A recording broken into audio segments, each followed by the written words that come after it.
আর এবারে আরো একটা আপডেট আপনাদেরকে জানাই, কলকাতার ওয়ার্ড অফিস, নেতাদের বিভিন্ন জায়গা, বিভিন্ন অফিস, বিভিন্ন বাড়ি থেকে যে ত্রাণ সামগ্রী উদ্ধার হচ্ছে, এবারে তার তদন্ত হবে। তদন্তের নির্দেশ দিয়েছেন পুর কমিশনার স্মিতা পান্ডে। বিদায়ী বোর্ডের কাউন্সিলরদের ভূমিকাও খতিয়ে দেখার নির্দেশ। প্রত্যেক কাউন্সিলরের ভূমিকা এখন আতশ কাচের নিচে। ইতিমধ্যে এই নিয়ে অডিটের নির্দেশ দিয়েছে পুর কমিশনারের অফিস।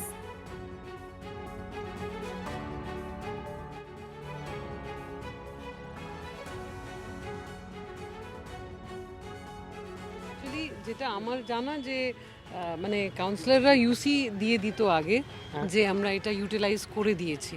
তো এইবার দেখা যাচ্ছে যে ইউসি দেওয়ার পরেও কিন্তু ইউটিলাইজেশন হয়নি, সেটা রাখা আছে।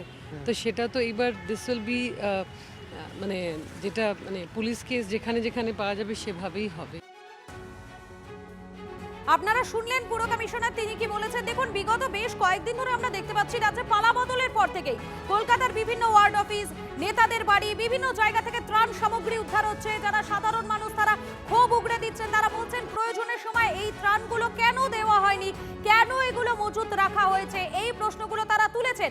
আর এই প্রশ্নগুলো যখন উঠছে ঠিক তখনই তদন্তের নির্দেশ দিয়েছেন পুর কমিশনার স্মিতা পান্ডে। আমাদের প্রতিনিধি শান্ত রয়েছেন। শান্ত, বিভিন্ন জায়গা থেকে যখন এই ত্রাণ সামগ্রী উদ্ধার হচ্ছিল তখন স্বভাবতই সাধারণ মানুষের মধ্যে একটা আমরা ক্ষোভও লক্ষ্য করেছিলাম। একদমই, দেখো যেভাবে কলকাতা পুরসভা বিভিন্ন ওয়ার্ড অফিস, বিভিন্ন নেতাদের বাড়ি থেকে বালতি, ত্রিপল, কম্বল উদ্ধার হচ্ছে, সেই জায়গাটারই প্রশ্ন উঠেছিল যে তাদের নজরদারি কোথায় ছিল, আদৌ কি এগুলো বন্টন করা হয়েছে। সেই বিষয়টি নিয়ে যখন কলকাতা পুরসভার কমিশনারের নজরে আসে, তিনি কমিশনার হয়ে কমিশনার পদে, প্রশাসক পদে বসে এই ঘটনার তদন্তের নির্দেশ দিলেন এবং পুলিশকে যাবতীয় নির্দেশ দিয়েছেন যাবতীয় ঘটনার তদন্ত করার জন্য। কারণ তিনি যেটা জানিয়েছেন যে ইউটিলাইজেশন সার্টিফিকেট দিয়ে দেওয়ার পরেও পুরো ঘটনার তদন্তের তিনি নির্দেশ দিয়েছেন। ধন্যবাদ তোমাকে।